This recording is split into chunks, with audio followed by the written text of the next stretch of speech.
So we're just here. I'm just going to layer this in for the recording. Hi, we're here with Anu Mehta and me, Richard Flook, and we're talking about the new book, How Can I Heal? And it was just asked me an interesting question about why did I write this book and why did I write the previous books? Why am I sick? Why shouldn't I eat genetically modified foods, and how can I heal? Well, and she asked me, was I really angry? And I said, absolutely angry, just beyond angry, because I was talking about I lost my mother when I was about 11 or 12. I can't remember exactly the date or the time. I remember the events, but not the actual date or time. And she had breast cancer, and she had the standard of care, which is chemotherapy, radiotherapy, and surgery, which is the gold standard of care 50 years on, exactly the same stuff. So it just, yes, did it make me angry? But during my journey, and I think writing this one, I really understood why I was so angry. And I think also the last 3 years made me truly understand why I was so angry. And it really does boil down to the capture of the medical profession. And I talk about this in the very first chapter of the book, which is called The Dark. And it really boils down to what is called Rockefeller medicine. You may have heard of Rockefeller, this multi-billionaire who's still possibly in nowadays money is still one of the richest men in the world, although he's dead. And he introduced a byproduct into every single medical school in the world, a byproduct of his oil, which was Standard Oil, which was just pharmaceutical drugs that were based on oil. And he monopolized the whole of medicine, not him individually, but that was his mantra. He got rid of all energetic medicine or magnetic medicine or light medicine or homeopathic medicine or Chinese medicine, destroyed it. It took 7 years. Went across the whole of America and Canada, got rid of all teaching of women as well. They captured every single university, him and another guy called Carnegie. Then the whole thing spread around America, Australasia, didn't go into Russia, but through the English influence, it went into India, but got very tainted. So, but this model, you see, does one of two things. It keeps people sick for as long as you possibly can be, so that they can then provide a pharmaceutical drug that keeps people sort of sick, but not dead. And then at the same time, doesn't offer a way to heal.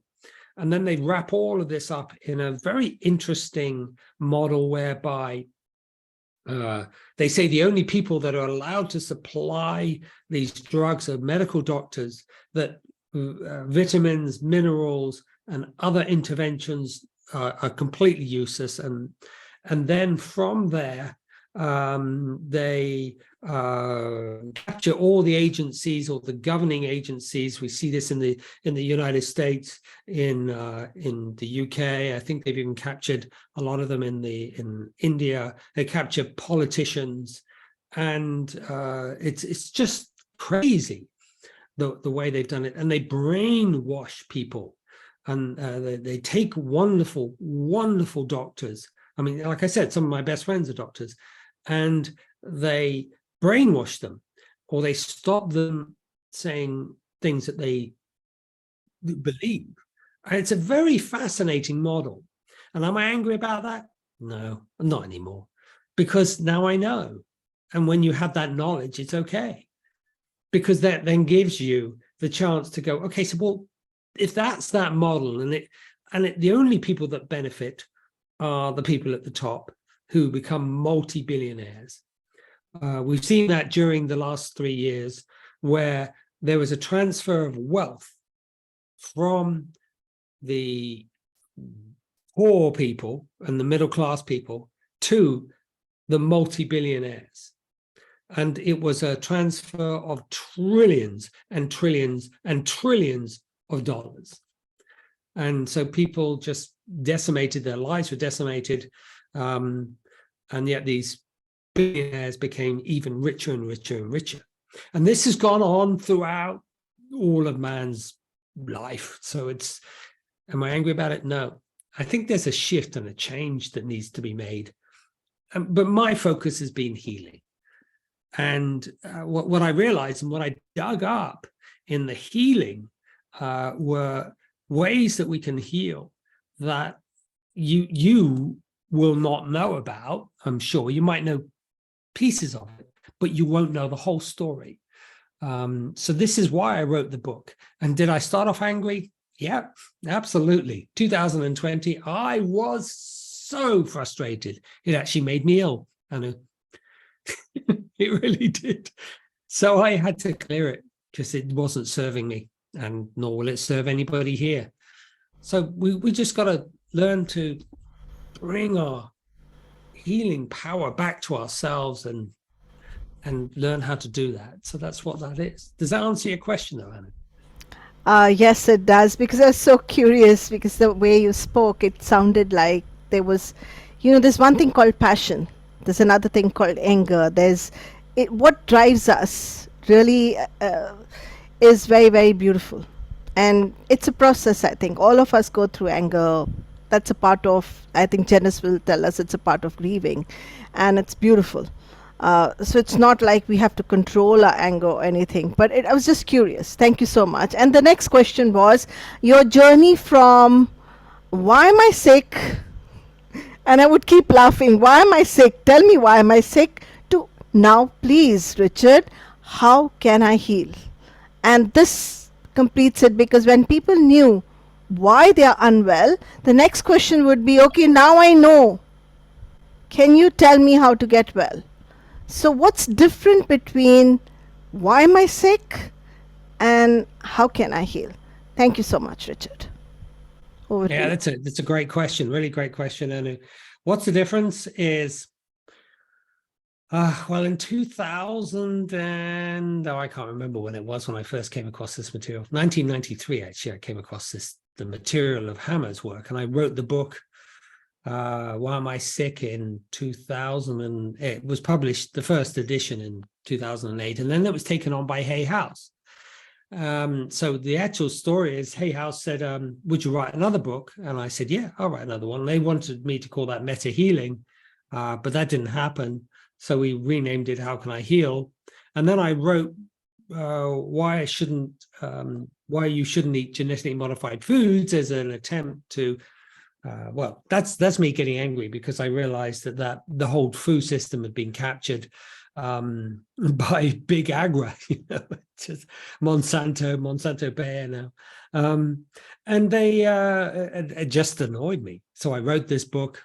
Hay House didn't want that. I was not a problem, but basically then, it drove me then to ask these questions of how can I heal? How is it that we can truly heal? Because there were so many unanswered questions. Why is it that I would go myself, say, to the medical doctor, and I'd say, well, I've got, I think, an ear infection. Can you look inside? Yes, absolutely. You've got an ear infection. Here's some antibiotics. And I'd say, what happens if I don't want to take the antibiotics? Well, you'd be stupid. You'd be daft. And I go, yes, but are there other ways that I can actually heal this? No other way. And I go, no, that's not the answer I'm looking for. That's your only answer. Let's put an analogy with a car. It's like walking into a garage, and they look at the car, and you say, well, it's lost power, and the mechanic turns around and says, that's because of this, and you go, okay. So what do we do about it? Oh, well, I'll change it, and that'll be $1,000 whatever dollars, €1,000, several thousand rupees. And so you do that, and you take the car out, all happy that it's been fixed, not fixed. So you take it back in, it's the same problem. Oh, I didn't know that. Well, it's something else then. So they go in, they fix that, and same thing. over and over and over again. I'm sure we've all been there with our cars, because we don't know. So I made it my decision to go and find out what I didn't know. And at the same time, how come, I wanted to answer a very important question. How come something that I've been involved in most of my life, from 1990s, right to now, is when I would assist a client to release a traumatic event, which I knew was connected to the issue or the disease. I knew that from Hammer's work, right? Why did many of them get so much better? And I went, where's the research? Where is it? And I couldn't find it for many years. I did a little bit in Why Am I Sick? But since the internet, I could go off and find absolute, conclusive, without a shadow of a doubt, evidence and links to how what I was doing on a cognitive level, meaning by cognitive, changing the way that we think about a traumatic event and taking the energy off of it. I worked out how that really works. And that's what I really want to share with everybody today, because I think this one piece explains things like drum therapy, acupuncture, homeopathy, EFT, NLP, whatever therapeutic intervention you want to come up with, you now have that answer, right? So does that sort of give you an idea regarding your question, Anu? Yes, kind of. I'm not still very clear, Richard. If you can give me a little bit more around, because I was reading your book and it talks about water, it talks about mitochondria, it talks about melanin.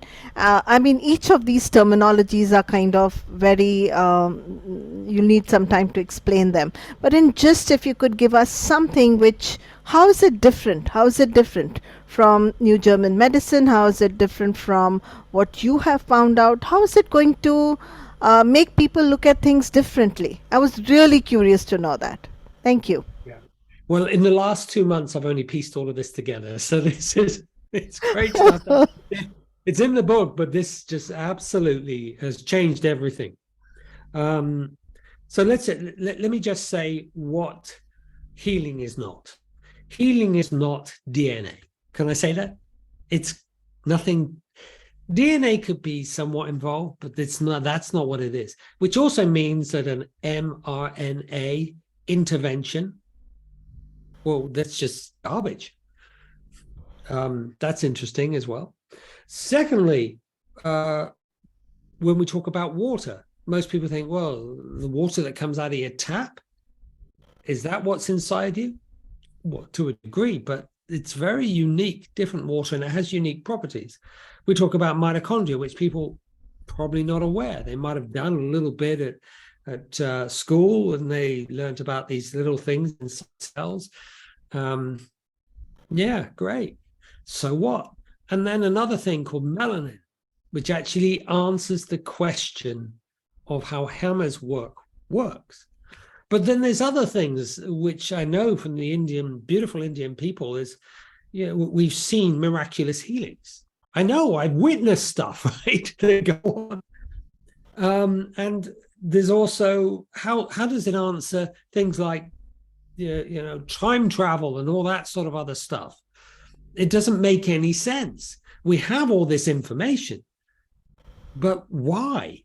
Why are we stuck in this model where we are just, confined, and whenever we get ill, we have to give all our power to someone else who necessarily doesn't know what they're fixing or how it actually really works. So this was the question I wanted answering, and that's what's inside the book. So let's just talk briefly about that, these three factors, and explain it, I think, in a specific way. So let me explain a couple of things.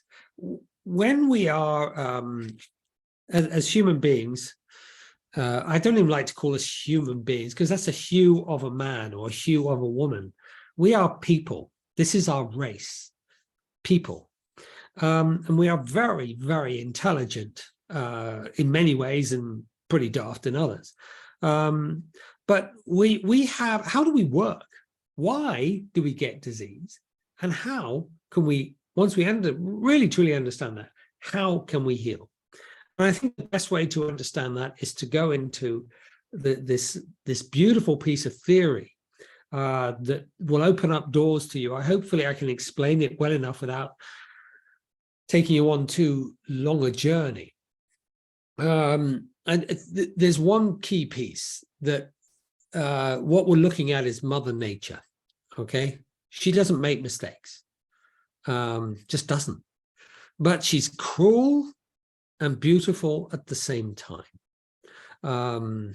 So, you know, but how do we use that understanding in order to heal? Now, there are three factors. One of them is melanin, and I'm going to talk about mobile phones and computers in a minute about that. I'm going to talk about water, but not any old water. I'm going to talk about structured water. And I'm also going to talk about mitochondria.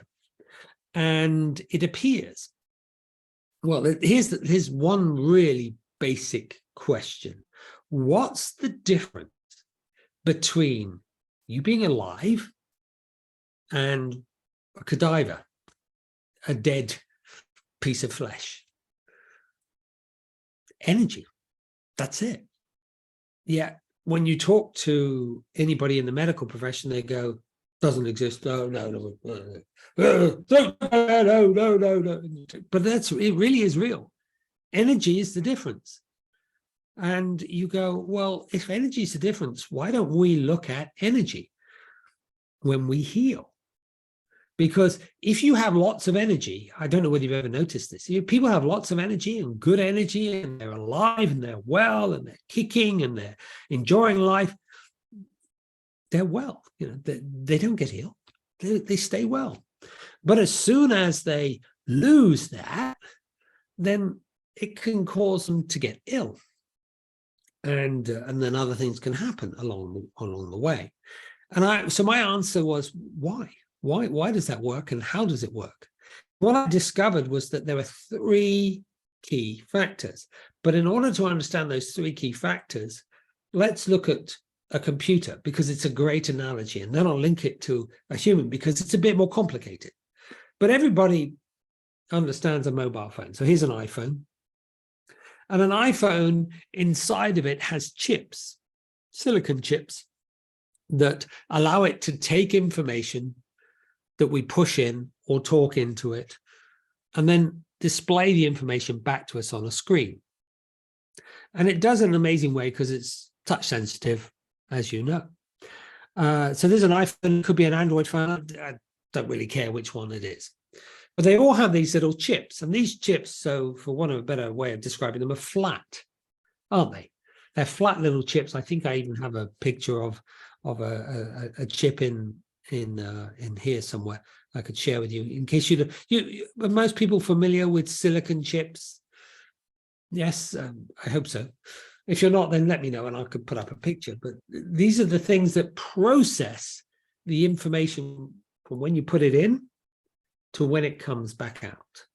It's a process, and they're very clever, but they're two-dimensional. They're flat. First particular piece. How do we power these chips, these silicon chips? We power them with lithium-ion batteries. And if you've ever opened up one of these, there is a little battery in there. It's quite flat.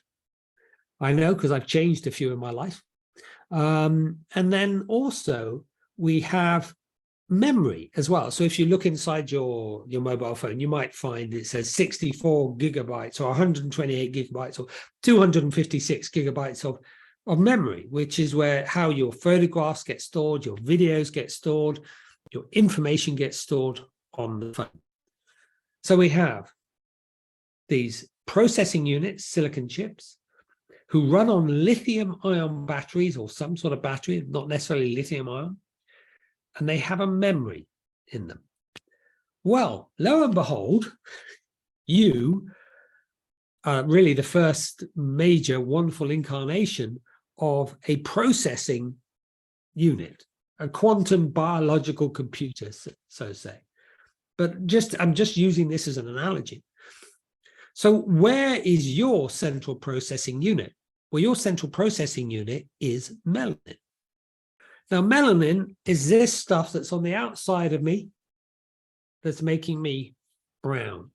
I get brown because there's a specific reason we have to get brown, whether you're Indian, you're Afro-Caribbean, or whether you live in the north of America, in Canada, and I did for a while. Melanin is absolutely essential because it's the powerhouse of the central processing unit inside you. And you might say, well, it's on all your skin. Yes, it also surrounds every single organ in your body. It's also inside your brain. And there is a very interesting organ. I can actually just share that with you. It's called the substantia nigra. And what that actually means is substantially black. And it is black inside the brain. And the question is, why? Why? What is happening here? And I'll come back to it in a second. So melanin is our central processing unit. It is our little CPU, as they call it, central processing units, our silicon chips, but it's way, way more amazing than that. So how does it get powered? Well, I don't know whether you have ever come across the fact that come across mitochondria. Have you people come across mitochondria? I don't know whether they have. I'm trying to find my my picture of mitochondria. I've got pictures of cells here somewhere. Oh, here it is. So mitochondria, I'll share that with you, are little tiny, what would you call them? They're little tiny powerhouses inside every single cell. So this is what's inside a cell. It's a cell membrane, a nucleus, mitochondria, and structured water, which I'll come back to in a second. But you see all those little tiny dots that are surround the nucleus? That's mitochondria. Now, why are mitochondria important? Because mitochondria take glucose, which we commonly know as sugar, or, get a load of this, fat, F-A-T. Yes, all the women out there, fat, F-A-T, in the form of ketones, which are smaller, long, medium chain triglycerides. They're fat. And they turn that into energy by a very long process called the citric acid cycle, or the Krebs cycle, named after the guy Hans Krebs who discovered that. And what they do is something amazing. So mitochondria take oxygen, they take glucose, as in sugar, very important. It's not the sugar you necessarily put in your tea, but it's glucose, and fat, as in ketones. And they can use that as fuel to create heat through a process called the citric acid cycle, which exchanges electrons, okay? Electrons. Now, these things run, the little chips inside this runs on electrons, right? You run on electrons. Now, also, if you pass electrons, which creates an electromagnetic field, you get magnetism, you get electricity, and you get power. Okay, so we're coming back to that original question. What's the difference between someone who's alive and dead? Energy. That transference of energy is power. But what are the mitochondria actually doing? Now, do you remember as a kid, you may have taken a powder, and it was called jelly or jello. And this powder you took and you added it must be hot water to this powder. And then You left it overnight, and as it cooled, it then turned into this jelly-like substance. And you went, wow, isn't that crazy? And we could eat it. Well, look at the cell, okay? Look at what's inside a cell. It's jelly-like. Now, why is that so poignant? Why is that so important?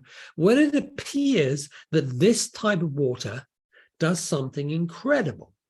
It's structured water. And structured water has an electrical charge to it. Did you hear me? It has an electrical charge to it. It also does something else, which I'll cover in a minute. So structured water has an electrical charge. So we talked about lithium-ion battery, silicon chips, and our ability to be able to communicate with these things and get information out. We have mitochondria, which power the structured water, which give heat to the normal water to create it into a jelly-like substance, which gives us the battery that we need. Now we've got one other piece. Do you remember I said that inside this we have memory in the form of what they call gigabytes? How the hell do we get memory? Well, it appears something else. Structured water holds inside of its structure light. And that light is our memory bank. It's how we access the memories from all the things we really have not created yet in the future, our memories from the past, the fact it remembers our gender, whether we're male, female. It gives us access to the spirit and Mother Earth. This water has an incredible just ability so it's unbelievable. So let me just reiterate this. Silicon chip inside a phone has a battery, lithium-ion battery, and gigabytes of memory. Human beings have melanin, which is a carbon-based, this is incredible, this bit, carbon-based processing unit, if you want to be crude about it. It's way more complicated than that, which scientists are now applying because they realize how incredible it is. I've got the papers on it, to trying to find out how they can make incredible processors. So melanin is our processing unit that's inside every single human being. Lithium-ion battery. We don't need lithium-ion batteries. We use water, structured water. And we also have memory within the structured water. How do we get the structured water? Through mitochondria. And one other thing, the sun. We get this structured water from the sun and a couple of other things as well. But that's it in a nutshell. Do you want to ask me some questions? Because I've talked for quite a while there.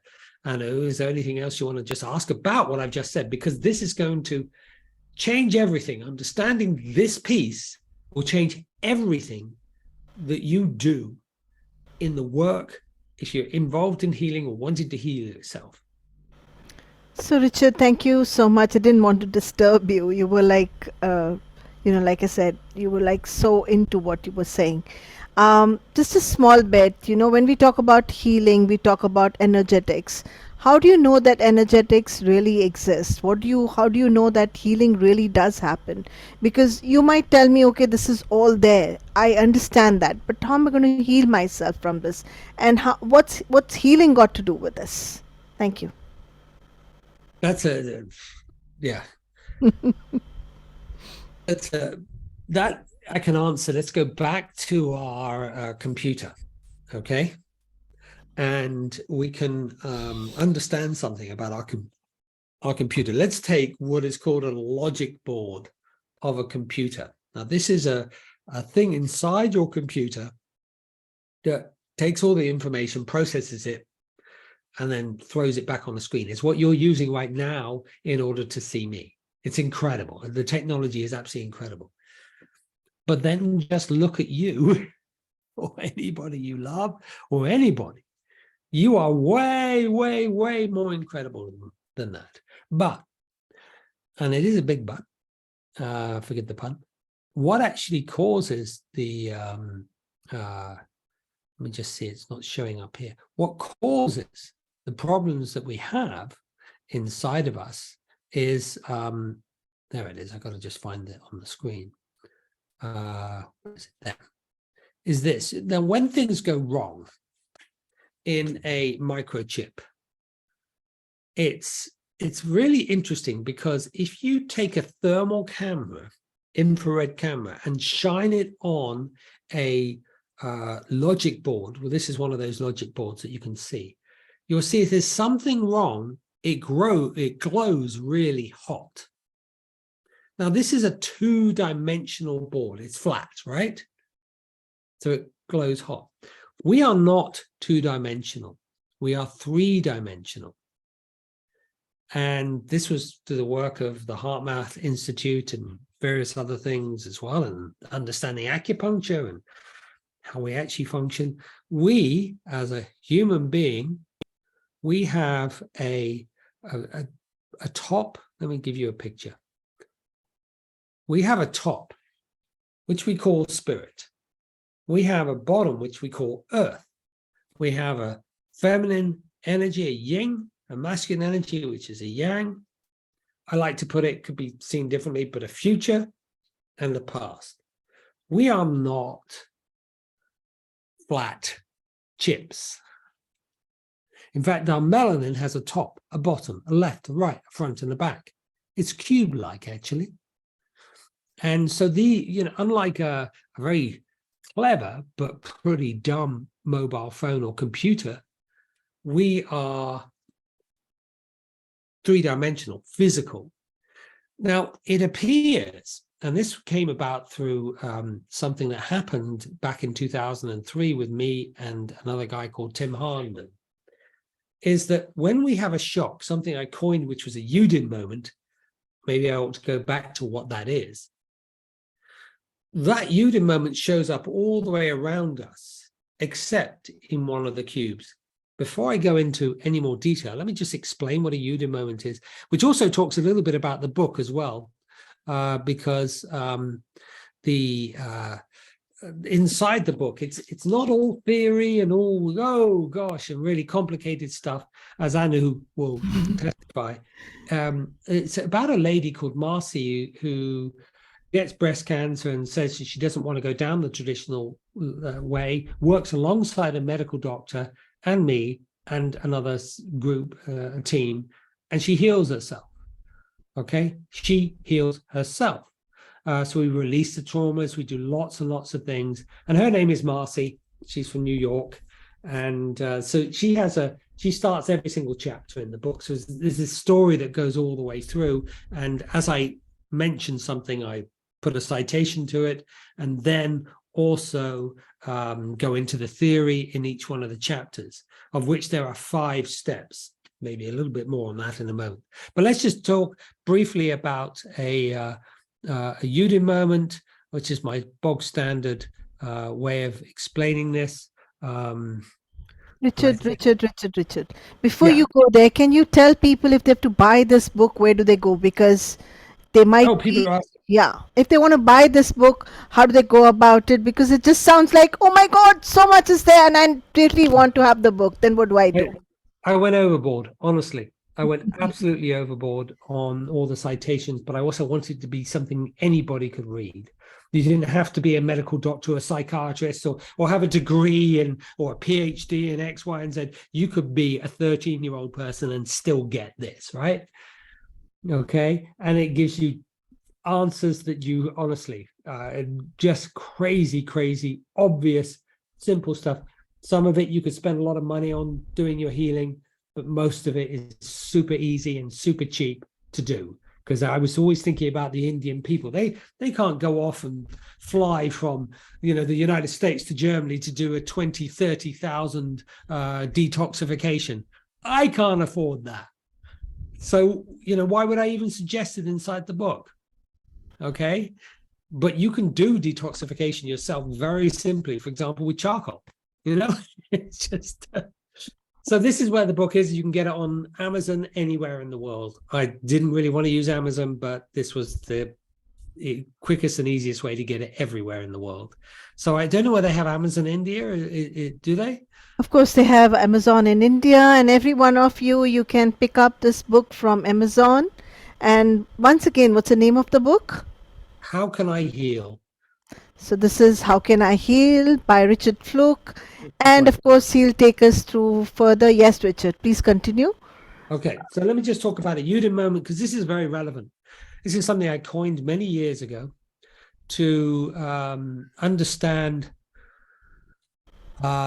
what the criteria was that caused a disease to be triggered. Okay, so this is my bog standard way of describing it. Imagine a husband and wife happily married for 30 years. The lady here could be Our Lady called Marcy. So got kids and grandkids, and this is before IKEA furniture. That's a joke. And then one day the husband walks in and says, I'm really sorry to tell you, darling. He's doing it in an English accent. He's actually American in the book. But I've been sleeping with your best friend. You know who I'm talking about. And I really love her, and I'm leaving. I've packed my bags. That's a Yudin moment. Why is it a Yudin moment? Because it's unexpected. It's dramatic. It's isolating. No strategy. The Yudin was just my way of trying to remember what the criteria was, and it sort of stuck. Why is that? Let me just go into that. Unexpected and dramatic, 30 years of marriage, it's unexpected. Let's say they didn't know that. Very dramatic, 30 years of marriage of her partner, her friend, her lover, just suddenly upping and leaving with her best friend. And she can't even speak to that best friend, the one person that she grew up with and was with all her life, and this is the guilty woman at the front here, or other friends, because they probably knew something was going on, but she didn't want to embarrass them. It's the same with men, not quite the same, but we wouldn't say very much either. Our pride would get the better of us, whereas embarrassment would be how a woman would deal with it. And there's no strategy. She's not going to say, oh, that's okay. You have a nice life, darling. I'm logging onto a dating website right now. See you. Now, you would, as a woman, say, that's never going to happen. It's just not going to happen. So a Yudin moment shakes a person's world apart. The Yudin has everything in it. Now, this is important. People's voices, the looks, the touches, the feelings, the taste, the smells, plus your own internal words. Now, who processes that? Melanin. Okay? So it shakes a person's world apart, and this is what one looks and sounds like. What kind of father are you? You are the most completely worthless excuse for a man I've ever met. What kind of caregiver are you? What do you have to show forth to your kids? So he's done something naughty, and she's having a go at him. That could be a Yudin moment. It's a Yudin moment because it traps the energy, or the energy cannot flow. And I'll show you exactly how that works in a moment. Oh, I did it again. So how does it trigger disease? Well, it disrupts and stops light entering the body. Okay, it actually disrupts the light. So Yudin moments are picked up by the melanin in the body, which interact with the mitochondria. This stops light entering the body, specifically at the frequency of the Yudin moment, and this causes mitochondrial dysfunction. Oh, by the way, I didn't mention this, but you have anything from 500 to 10,000 mitochondria per cell. 500 to 10,000. There's also, and I couldn't find the research, but I have heard 100,000 mitochondria in that little organ in the middle of your brain called the substantia nigra, standing for substantially black. Mitochondria is black. It's made from carbon. If the ability of mitochondria to make structured water is impaired, then also disease occurs. If the ability of the melanin is interrupted, disease occurs. So going back to what we were talking about earlier, how does the disease occur? It's a combination of melanin. It's a combination of disruption of, or mitochondrial dysfunction, which then can't structure the water. It's a disruption of the well, the structured water is no longer there. In fact, what happens when it disrupts, it blows up, the cells blow up, and then we get localized inflammation. Okay. The word cancer actually means inflammation. Should give you an idea of what's actually really going on inside the body. It's way more complicated than that, but there is that particular piece.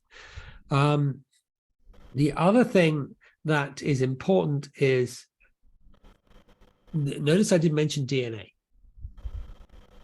which is pretty cool, isn't it, really?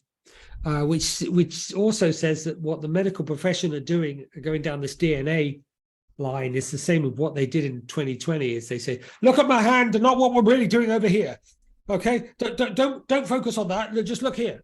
Okay, it's the same thing. We'll spend billions and billions and billions of dollars researching DNA, but actually it's a red herring. It's completely useless. Okay, it's just amazing. It really is. So, Richard, you also were talking to me the other day and saying, hey, Anu, you love drumming, you love doing the gongs, and I can explain to you how that is connected with healing and everything. Could you explain to me, because we just left that halfway through? Yes, thank you. So if we look at any therapeutic intervention, and we talked about light, right? We talked about light. Well, when I talk about light, I'm not talking about light in the visual sense. You see, I'm talking about light from across the whole universe, to be absolutely truthful. And that light can also involve sound as well, as a form of light. In fact, you could call it sound or light, it wouldn't matter. They're both interchangeable. The melanin, and I'm going to go off on a slight intellectual piece. I did say that DNA is not really important, but genes are. And there is a gene called POMC, okay? Spelled POMC. And POMC stands for pro-opto melanin cortin. What does that mean? That means that pro-opto relates to light. Melano relates to melanin. Cortin is a pathway. So it's promoting this whole pathway, which is what this gene does, and it produces basically melanin, along with a couple of other important amino acids. I'm giving you a very, very small understanding of it, but this gene is very important because we gained this gene from mammals.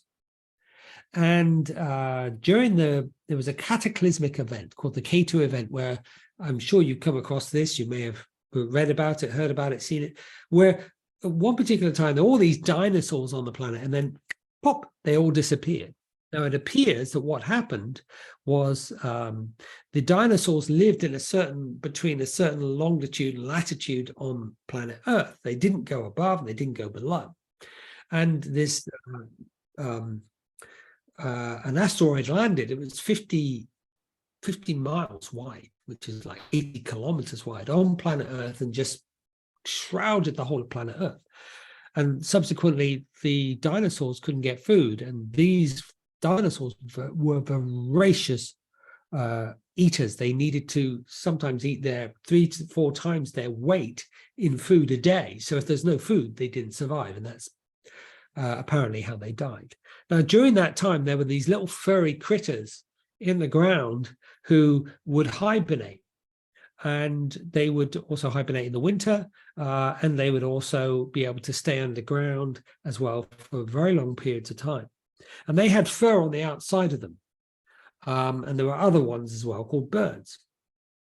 And this fur came from this gene called POMC, creating melanin. And melanin is this ability to be, or has this ability to be able to allow us to store energy, which where we actually came from were mammals. And what we also did when we became people is that we exchanged our ability to hibernate for our ability to be able to think, which is I'm not saying anything that isn't in the literature, but basically that's what it is, which also how we are able to think such incredible thoughts is from melanin and something called, you've come across it, dopamine, which is where we dope the amino acid to get dopamine. But when we do that, we actually pull melanin out of our system. So hopefully that's enough of a theory lesson for you. By the way, I didn't get this stuff, or I found that from a Dr. Jack Cruz. I'm going to cite my source that. And in fact, all the way through the book, I've cited my sources. So we are incredible. And I think I've lost the, and I think what I want to do is explain a little bit about how drum healing works, because what we're doing is with any intervention, but let's say drum healing has a specific set of frequencies. And these frequencies alter what I'm about to show to you. Let me get it on here. So we know, and I've also got all the research to back this up, that when we have a traumatic event, the trauma seems to be all the way around our body. So we have a shock, a divorce, losing a job, losing a child, or losing a loved one, or even a pet, or something like that. And this event shows up in all these quadrants around our body. We have this top, this bottom, this left, this right, front and the back, which we can break into 8 separate quadrants. The science of this is just mind-blowing, okay? But it's real. And so in our melanin, how we transmit and create this field around us, remember, melanin is an electromagnetic field. It creates an electromagnetic field. It uses the structured water to access the memories. And we get the information from through our eyes, through our ears, through our skin, through our organs, and they are all vibrating at specific frequency in one big, beautiful quantum biological computer. And this quantum biological computer we could put in this sort of cube-like way of looking at things. By the way, this is based on sacred geometry, of which it's just unbelievable the way that all works. Again, all the citations in the book. So when we have a Yudin moment, it shows up on the left and the right in front of us, and below the heart level, which has one of the biggest fields around us, and below us, the left and the right, and also behind. But there'll be, because Yudin moments, what they do is that they completely knock us off balance. And they actually have a little picture of that. It's like someone just coming along and knocking us off balance. It knocks that square off balance. And if you've ever had a Yudin moment, it does. It can change the whole course of your life. So going back to our little picture here, how does drum therapy work? What it basically does is it communicates with the melanin inside of our body, sending it a frequency that basically says, not this, which is what you've been focusing on, but this. This is the true, real frequency that you want. This is the frequency perhaps coming from Mother Earth, coming from Spirit, coming from the future, the past, the left and the right. And it just breaks down those old frequencies. It breaks down, it repairs, really. And there's a bit more science to this, but I'm not going to be able to go into too much detail. It repairs the silicon chip inside of us. But instead of doing it on a flat basis where you take one out and put a new one in, you are working with the senses, the auditory sense, the visual sense, the feeling sense, the taste and the smell sense, the word sense. And what you're doing is you're repairing this melanin cube, for want of a better word, the biological computer inside of us, which is why it works. It's the same with acupuncture or EFT. When we tap and we use words, right? Words are wonderful, and words have power. They have power because it's how we communicate. Pictures have power. It's because how we take information in. The sun has power. because it's all about light. Okay, ultradian rhythms, which in 2017, 3 scientists won a Nobel Prize for their work on ultradian rhythms. Not ultradian, circadian rhythms, which is the day-night cycle. So we have in, say, drum therapy, which I know Anu does, and there's a whole movie where she's in that, is what it's doing is it's changing the old frequency and repairing that. But it's doing one other thing. Let's go back to our little picture here of this individual, could be a man or a woman, pushing the cube over. So what we see inside us is all this energy, this heat, like the silicon, the logical board in a computer. It's all trapped in one area, okay? And it knocks the whole board apart. The board in the computer cannot function. It's the same with this, only it's a cube and it's biological.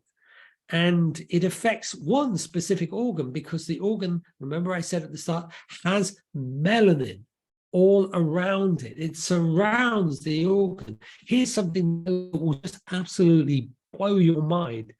You have inside your ear, inside the cochlea, it is surrounded by melanin. No light physically enters that part of the ear, but it does. Okay, it does.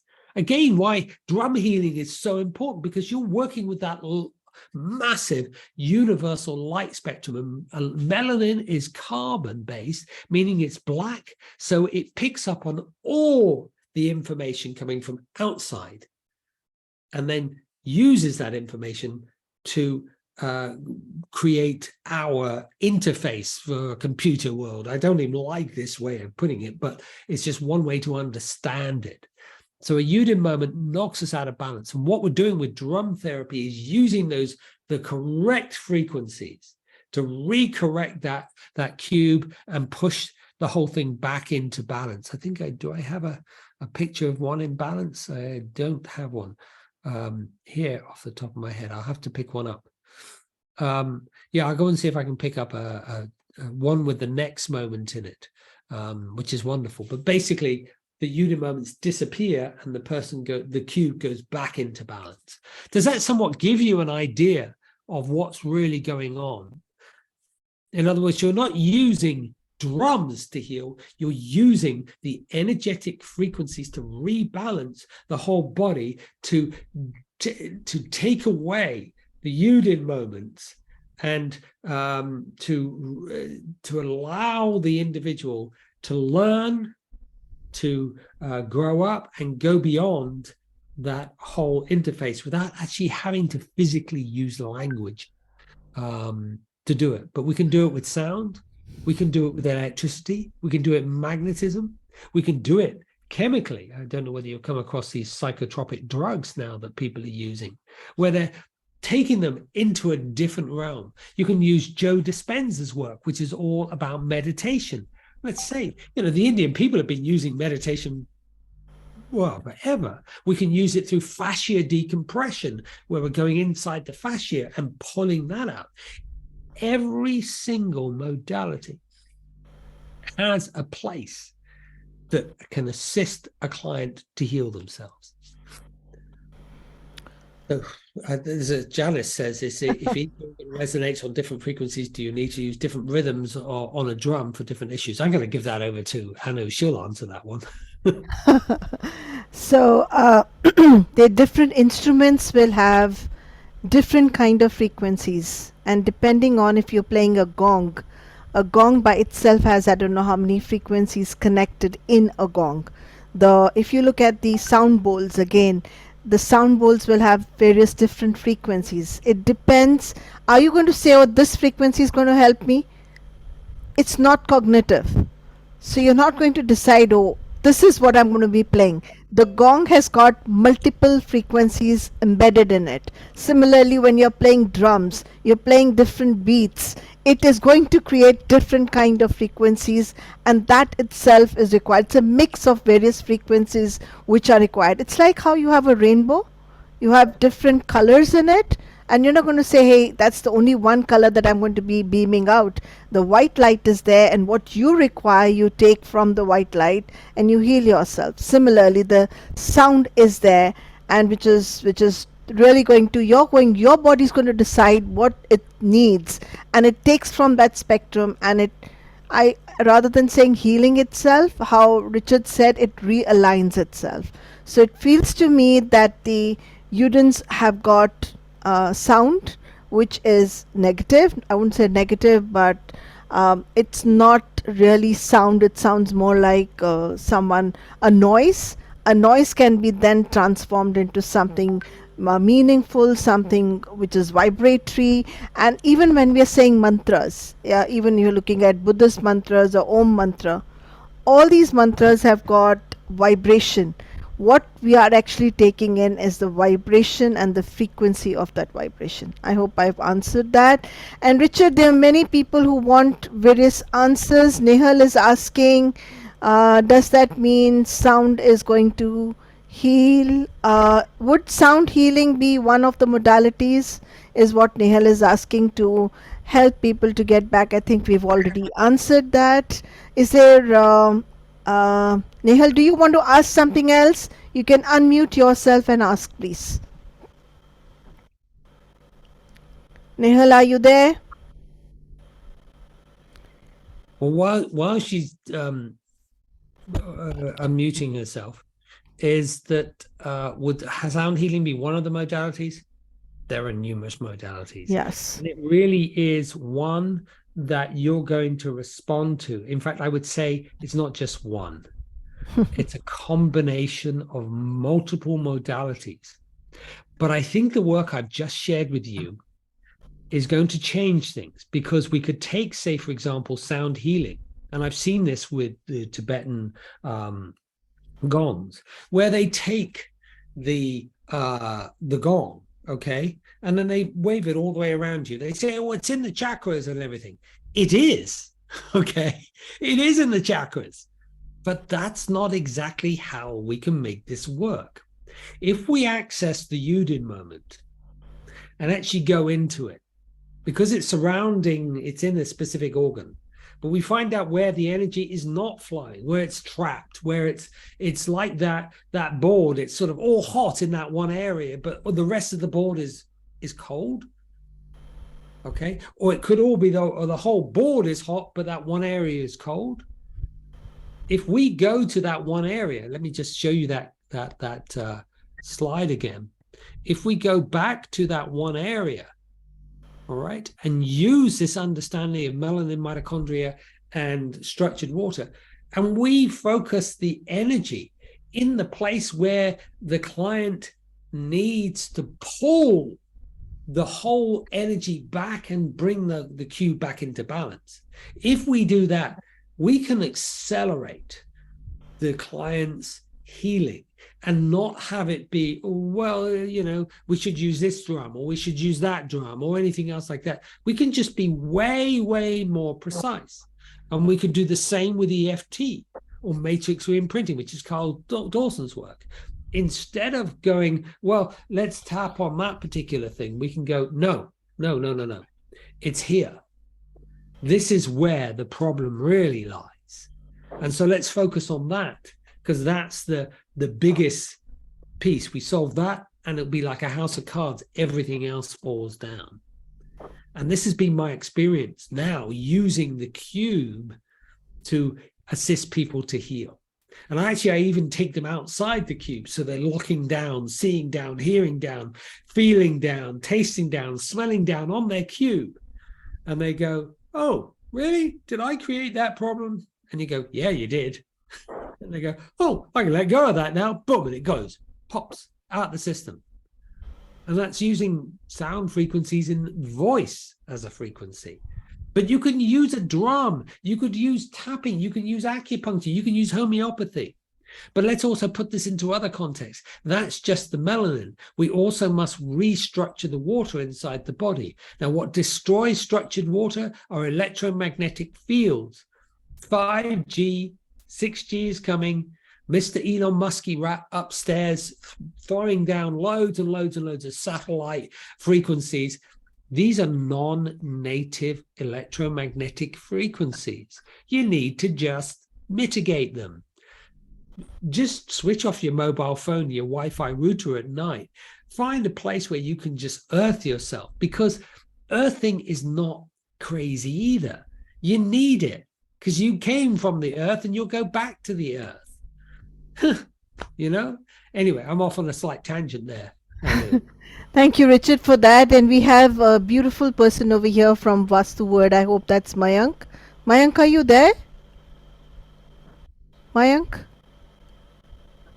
Okay, Mayank is another person in India who works with geopathic stresses, and he also works on what you're talking about, and he works with how to take care of the buildings, the biology of the buildings that you're sitting in, and how to take care of all these frequencies that Richard is talking about that does indulge in disturbing our system. So we have Hi, Anu. Hi. Sorry, I had another call just 1 minute back. Yeah, I've been listening to Richard.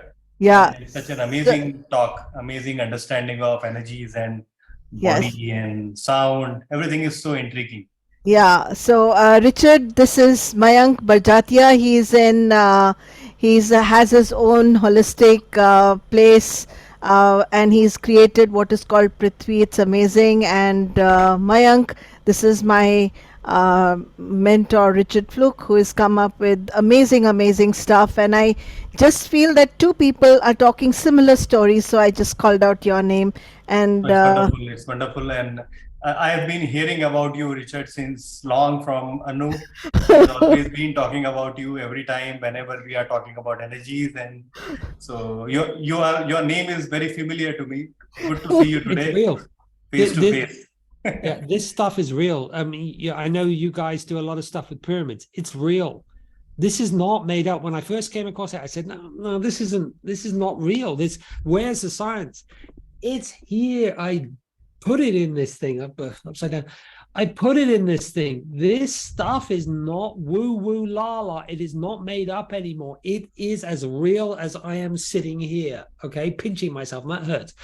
It's totally and utterly real. And when other people turn around and say that you are out there and you're garbage and everything, you can turn around to them and say, what's really garbage is using an mRNA thing to change whatever. That's garbage.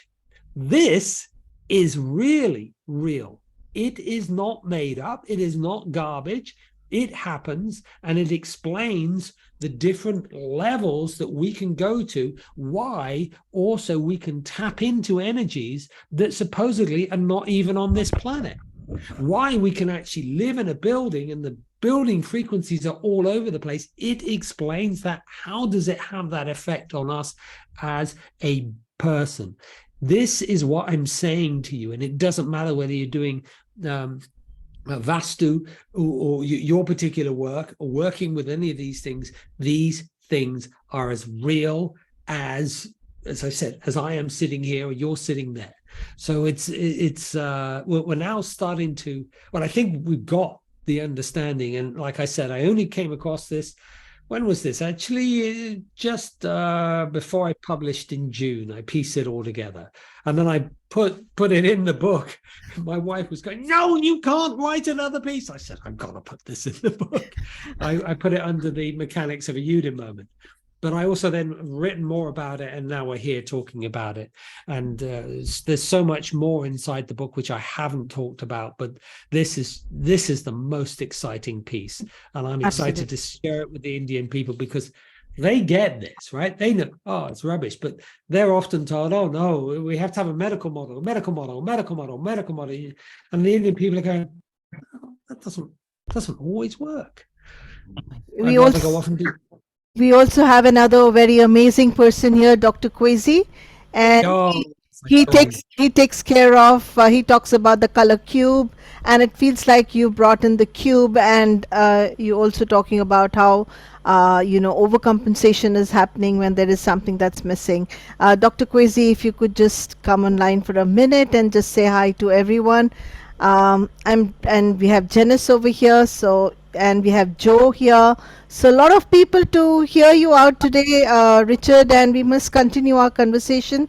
But I just wanted others to, who have been here listening to you, just to say a hi to you. Joe, can you say a hi? Thank you. That's Dr. Kwesi. I'm just going to get him. Bye. Yes, hi, Richard. Hi, Crazy. How are you? We've been talking, especially around the cube or the color therapy work. I mean, it's the correlations are just too crazy, aren't they? Absolutely crazy. Crazy. Yes, they are. And the metaphor of the cube is standing for the structure. And from my understanding, that is the key to understand it, because when we live in a structure, in a cube, that is not in the natural order, then when we get a Udin, we fall apart. If we are in a structure, in a cube, that is in alignment with the natural order, then our resilience is far higher and we don't have to get severe symptoms. So it's about identifying in what structure am I living? What's the structure of my environment? What is the overlying structure in the country where I live? And what's the global structure? And when we live in a structure where time is money, and the natural and individual potential of each one of us is not being acknowledged and we can't unfold it, then we live in a structure that is not healthy. Yeah? And then we can get ill. And if we can create a structure that's in alignment with nature, then we will have far more resilience. And then we might not even have to get sick or get the severe symptoms. And that's what you are showing beautifully, Richard, with the illustrations and the text in your book about the cube. So what we need is, we need a cube that is solid, that is in alignment with nature, and that's then our strongest healing agent. Thank you, Dr. Kwesi. And I just wanted to bring up all beautiful people, and let's also get Janice to talk about just a little bit about the Udin. And Janice, if you could be there, and you've written around grief, and like Richard was talking about the Udin, and is it possible for you to just say hi to all of us? So yeah, what's your experience? Thank you. Oh, it's gonna be a very, very quick hi because I've got a client in about 3 minutes. But yeah, there's lots of Udins within grief. Definitely, it's such a big shock to so many people. But a lot of that is because we're trained to be so fearful of death. So I'm looking into understanding a lot more around why that fear has been built up, and also looking at the medicalization of grief as well, because that's happening at the minute. So yeah, coming in from a slightly different angle, but all doing very good work. So thank you guys, lovely to see you all. Thank you. Bye. Richard, if Bye. you could take questions with people. I'm opening up. There's one more question over here by Jyoti. She says, what is your take on intermediate fasting, and does it help healing? So we're talking about food now and the way we eat our food. Yeah, well, fasting. Inside the book was the fact that I'll pin myself. I wanted to look at all these things, understand them. For example, intermittent fasting, fat, why are blue light LEDs on our mobile phones wrong, electromagnetic fields, mercury fillings, all these things. And I studied them. I went into a lot of detail. And intermittent fasting, absolutely amazing. I mean, the Indian people have been doing that for years. and what does it do to the body is absolutely incredible. There's even I studied all sorts of different fastings. I do personally intermittent fasting. I don't even have lunch until gone midday, 1 o'clock, 2 o'clock, sometimes 3 o'clock. Sometimes I won't eat for 24 hours, 48 hours, 72 hours. But there's other types of fasting. There's even a thing called a dry fasting, which is nil by mouth, no water, no food. And you do that for 5 days, sometimes 7 days. And the healing is just incredible, absolutely incredible. So yes, these things are real. I actually have a whole chapter in the book because let me just quickly explain the work. Reduce your inflammation. Where is it? Intermittent fasting, chapter 20, page 185 in this version of the book. So a whole chapter on that subject, because we need to know about this stuff. But the medical professional will say, oh, it's dangerous. Oh, you shouldn't do that. You shouldn't do it. And you're going, no, if you can dry fast and you can take people with terminal illnesses like cancers and put them on a complete dry fast for 5 days under proper trained medical supervision. It comes from Russia, that stuff. People heal from the most horrific diseases. Can you believe that? No chemo, no radiation, no surgery. It's insane, isn't it? Absolutely insane. So yeah, it's in there. Another question. Anybody's got another question? This is a golden opportunity. Do you have any question, guys? I could even just talk a little bit about the 5 steps, which really go all the way through this book. I think this will be revolutionary for most people as well. Okay. Can I talk about that? Because the book talks about these 5 steps. Or should we keep that? Okay, let's just. I'll do it very quickly. Yeah. I take Marcy through a journey, 5 steps. We release the underlying conflict shock that triggered her cancer to occur. We then detoxify. We do this in 2 ways: cognitively, that is internally through dealing with the energetic, emotional issues.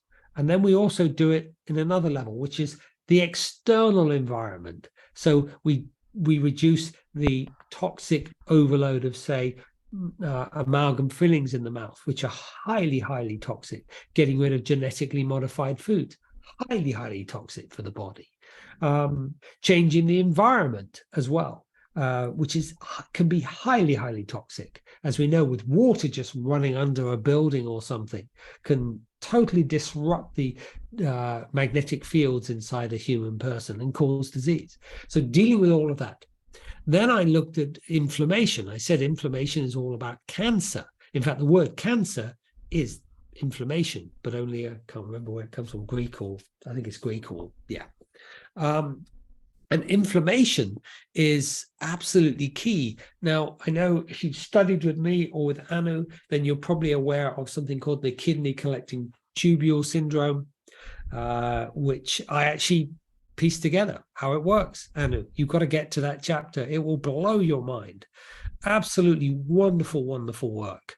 And then also changing the environment as well. And it's like we go up this hump, reach inflammation, then we come down the other side where the healing really happens. So changing the environment is changing food, looking at food. Intermittent fasting is really good, but also getting on a fat-based diet is really good, but it isn't the be-all and end-all. It's, what you get told by the next door neighbor or what you read on some webinar or see this person going through, oh, well, I healed using just intermittent fasting and doing Dave Asprey's, which is great work. I love it. Bulletproof. That healed me. No, it didn't. You'd had to have done all the other things beforehand to do that. And the last one is raising your energy, where we put that cube back into a beautiful structure and use some unbelievable work, which also comes from pyramids as well. You go, well, that's completely out there. You go, oh no. I said, no. For example, at the top of a pyramid, there's a total shift and change in electrical energy. Pyramids have been around for years and years and years. The one I came across was the one in Bosnia, which actually dates before the Great Pyramids in Egypt. Get a load of that. It's incredible. And I mean, they're bigger than the ones in Egypt, and the water inside them is absolutely pure. It's just incredible, incredible work. So that, and we can tap into that energy very easily. Like I said, there's multiple levels to all of this. So there we go. And I got an answer for Janice, but I know she had to go. So that's what's inside the book. And I take Marcy all the way through that. And like I said, it's a great read. I was reading it the other day and go, oh, this is really good. Who wrote this? And I had to slap myself around the face and go, oh, I did. It's hilarious. So guys, don't wait too much. Go on over the Amazon and please buy the book. It's amazing. And I am going. I think the link is already put in the chat. So please look at the link and you can connect yourself with where his book really is.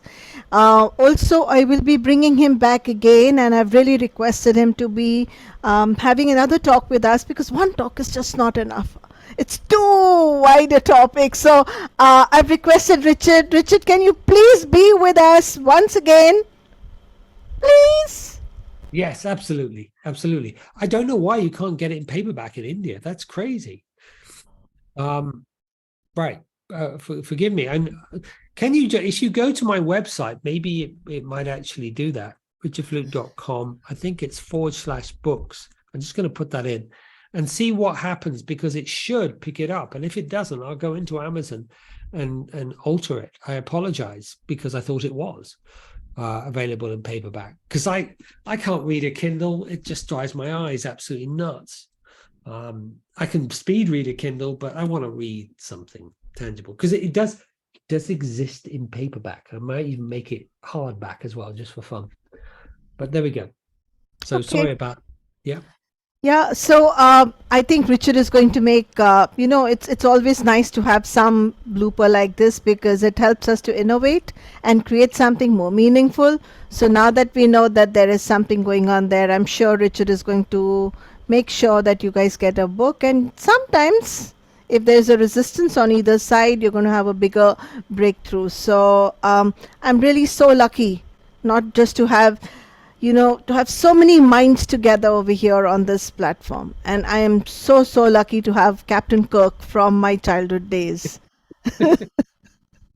right here with us. And it's like, how do you say, when in the sky you see so many stars together. You know how the sky looks then? Very Yeah. beautiful. Mm. You Yeah. all make my life so beautiful. Thank you, Richard, for coming here. And is there anything you want to tell everyone before we say Shabba Khair, goodbye for now, before we meet again? Because ye silsila chalta rahega. This karwa has to continue. I spoke in Hindi just for the others who don't understand. I mean to say, we are not going to be saying goodbye. We'll meet again. And Richard, over with you for the last words. Thank you. I'm going to really say that what we've done, or what I've come across is not is bigger than I'll ever be. And I really am imploring people to take it to another level, honestly, because we now have the blueprint, the process behind the process of how we operate as beings, as people. And I think with that information, you can now take your modality, whatever that is, and start to play with it and get results that we never ever thought perhaps were possible. Or if you make, or something doesn't work, you go, how come? And now you can answer it. That's the key. And with that comes a whole new world of wonderful healing opportunities that I didn't even think were possible until very, very recently. And that's really what this is about, is us all taking this and working with it and bringing it all together as a whole collective. And not, this book is useless unless you read it, right? This whole material is useless unless I share it. So share it with others, not just the book, but your material that you learn from, that your ways of doing things, that say, well, here it is. And if people turn around and say, oh, it's useless, you can go, no, it's actually in this thing, and this crazy guy worked it out. So let's go and play with it. Let's work with it and develop some incredible stuff. Like I was saying with Anu, go off and trigger the underlying eudaimoment of a person's problem and put that drum at the right frequency in one of those 8 areas behind them, in front of them, and watch them just shake and transform their world. Or get them to play it in a different area. And I reckon you will just see changes that are so fast and so wonderful that, you know, it's going to be incredible just applying this stuff to it. And we know why now. So there we go. That concludes what I hopefully have been able to share with you. Thank you again, everybody, for being here. And special thanks to Richard Flook, Dr. Kwesi, Joanne, Janice, and each and every one of you, Mayank, Gautam, Kamleen, Jennifer, Dr. Tapadia, Manorama, Rainy, and every one of you, Jyoti, Lucy. You know, if you were not here, like Richard says that if you don't read the book, then his writing has no meaning. But what he says has no meaning if you're not here. So the book only becomes something meaningful when people like you, great, amazing people like you, form a chain of love and connection.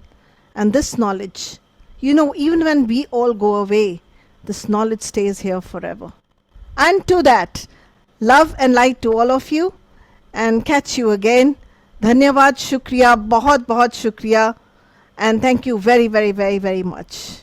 Bye-bye. Thank you, Anu. Thank Bye. you, Richard. Thank you, everybody. Bye-bye. Bye. Thank you. Bye. Thank you. Thank you, Joe.